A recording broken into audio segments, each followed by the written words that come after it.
Good morning dear student. मैं Shyam Kumar Maurya, assistant professor Valmiki teachers training college Vaishali के इस चैनल में सभी विद्यार्थियों का स्वागत करता हूं। बीएड प्रथम वर्ष course 1 childhood and growing up के अंतर्गत आज हम आप लोगों को यूनिट 5 पढ़ाएंगे, जिस टॉपिक का नाम है मीडिया का प्रभाव। मीडिया का प्रभाव में पहचान के निर्माण में मीडिया की भूमिका का वर्णन करेंगे। Describe in the role of media in identity formation. पहचान के निर्माण में मीडिया का महत्वपूर्ण स्थान है। पहचान बनाने में रेडियो एक महत्वपूर्ण साधन है। भारत में रेडियो का प्रसारण 1924 में हुआ था। भारत में 1926 ईस्वी में एक निजी फर्म इंडियन ब्रॉडकास्टिंग कंपनी ने लाइसेंस लेकर बम्बई और कलकत्ता में रेडियो केंद्र से स्थापना की। अगस्त 1927 में कलकत्ता रेडियो केंद्र से प्रसारण शुरू हुआ था। रेडियो का प्रसारण कहाँ से शुरू हुआ था? कलकत्ता से।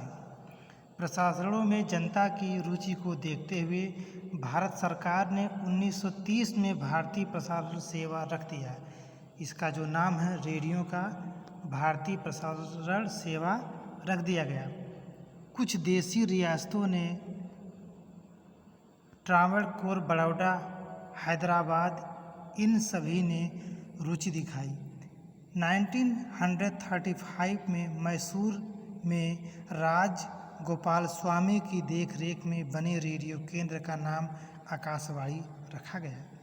1 जनवरी 1936 को भारतीय प्रसारण सेवा का नाम बदलकर ऑल इंडिया रेडियो रख दिया गया। 31 दिसंबर 1939 ईस्वी तक भारत में 14 ट्रांसमीटर और 1,40,000 रेडियो रिसीविंग सेट हो गए थे। 1941 में लखनऊ तथा ढाका में रेडियो स्टेशन खुल गए थे। इस समय दिल्ली, मुंबई, कोलकाता में ट्रांसमीटर लगाए गए थे, जिसके माध्यम से कोई सूचना देना होता है तो व्यक्ति अपना रजिस्ट्रेशन करवा करके इसके माध्यम से, रेडियो के माध्यम से सूचना देता है, जिससे कि व्यक्ति का पहचान बना रहता है। 1957 ईस्वी में ऑल इंडिया का नाम बदलकर आकाशवाणी कर दिया गया। इस समय 2009 में आकाशवाणी के 233 केंद्र हैं, जिसमें विविध भारती के 2 केंद्र हैं, चंडीगढ़ और कानपुर में शामिल। विविध भारती के जो 2 केंद्र हैं वो चंडीगढ़ और कानपुर में शामिल हैं। आकाशवाणी सूचना और प्रसारण मंत्रालय का एक विभाग है।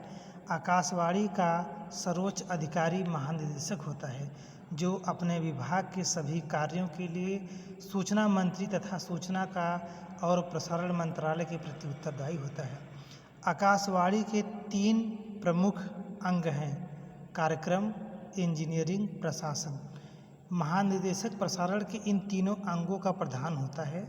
आकाशवाणी के हर केंद्र का प्रधान अधिकारी केंद्र निदेशक, स्टेशन डायरेक्टर होता है।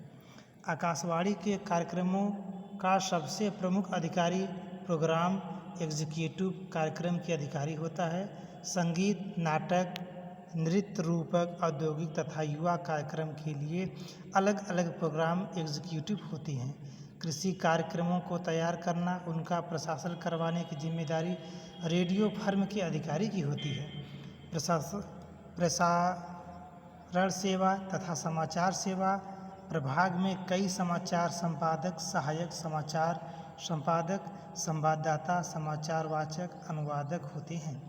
भारत में सरकारी रेडियो प्रसारण के साथ साथ प्राइवेट रेडियो प्रसारण का भी महत्वपूर्ण स्थान है।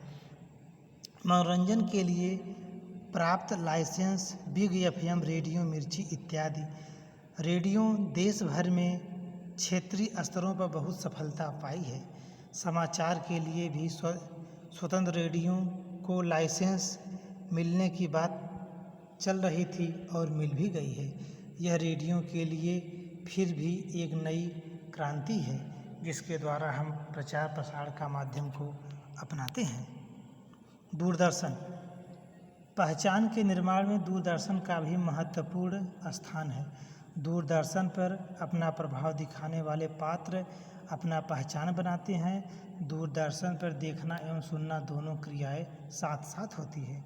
दूरदर्शन पर विभिन्न प्रकार के प्रभावशाली व्यक्ति वाले वक्ता को देखने और सुनने का भी अवसर मिलता है। दूरदर्शन पर विभिन्न प्रकार के कार्यक्रमों का मनोरंजन देखने को भी मिलता है। इसमें सिर्फ चुने हुए ही कलाकार भाग लेते हैं। दूरदर्शन पर अच्छा एवं बुरा दोनों दिखाई देता है। जैसे यदि एक चाकू साधु को दे दिया जाए तो वह सेव को काटेगा, अगर वही चाकू बदमाश को दे दिया जाए वह किसी का गला ही काटेगा। साधु को अपने पहचान बनाने में चाकू मदद करता है, बदमाश को चाकू व्यक्तियों की हत्या करने में या डराने धमकाने में मदद करता है। ठीक उसी प्रकार दूरदर्शन भी व्यक्तियों का पहचान बनाने में मदद करता है। चाकू तो दोनों का पहचान बनाने में ही मदद करता है, लेकिन साधु जो है एक अच्छा समाज में प्रचार प्रसार करने के लिए जाना जाता है, लेकिन डाकू जो होता है वह समाज में बुरी दृष्टि से देखा जाता है। रेडियो। पहचान के निर्माण में रेडियो को भी नज़रअंदाज नहीं किया जा सकता। रेडियो समाचार से बच्चे सही उच्चारण सीखते हैं, अतः रेडियो के माध्यम से प्रभावशाली व्यक्ति को सुनने का अवसर प्राप्त होता है। पहचान के निर्माण में स्पष्ट शब्द बोलना, सही उच्चारण करना, स्वर को मिलाकर बोलना, विराम चिन्हों का प्रयोग करना, तोते की तरह बोलना, जिससे बोलने वाले का प्रभाव सुनने वाले पर पड़े। जब भी रेडियो पर प्रभावित व्यक्ति का संदेश आएगा, व्यक्ति सुनने के लिए तत्पर रहेगा और उसका प्रभाव भी बढ़ता जाएगा, जिसके रेडियो के माध्यम से वह अपना पहचान बनाएगा। समाचार पत्र। पहचान निर्माण में समाचार पत्र का महत्वपूर्ण योगदान है। व्यक्तियों का भाषा संबंधी अशुद्धि को दूर करने का सबसे महत्वपूर्ण साधन है। समाचार पत्र में एक दिन 24 घंटे का समाचार एक साथ प्रकाशित किया जाता है। समाचार पत्र को पढ़ने से जानकारी मिलती है, जिससे पाठकों का भी शब्द प्रभावशाली होता है। समाचार पत्र के माध्यम से ज्ञान की प्राप्ति होती है। समाचार पत्र के माध्यम से ज्ञान प्राप्त करने के बाद व्यक्ति अपना पहचान बनाता है। पहचान निर्माण में प्रौद्योगिकी का प्रभाव। पहचान निर्माण में प्रौद्योगिकी का प्रभाव सूचना एवं संचार के युग में अति महत्वपूर्ण है। प्रौद्योगिकी ने शिक्षा के क्षेत्र में अपनी उपलब्धि दर्ज कराई है। अब शिक्षक को अध्ययन शैली दक्ष होने के साथ साथ सूचना एवं प्रौद्योगिकी की कार्यात्मक दक्षता का भी होना आवश्यक है। संचार के माध्यम से डाक, रेडियो, तार, फैक्स, ईमेल, प्रिंट मीडिया या मौखिक द्वारा कोई ज्ञान समाचार को एक स्थान से दूसरे स्थान तक भेजने में सहायता करता है। सूचना एवं संचार प्रौद्योगिकी।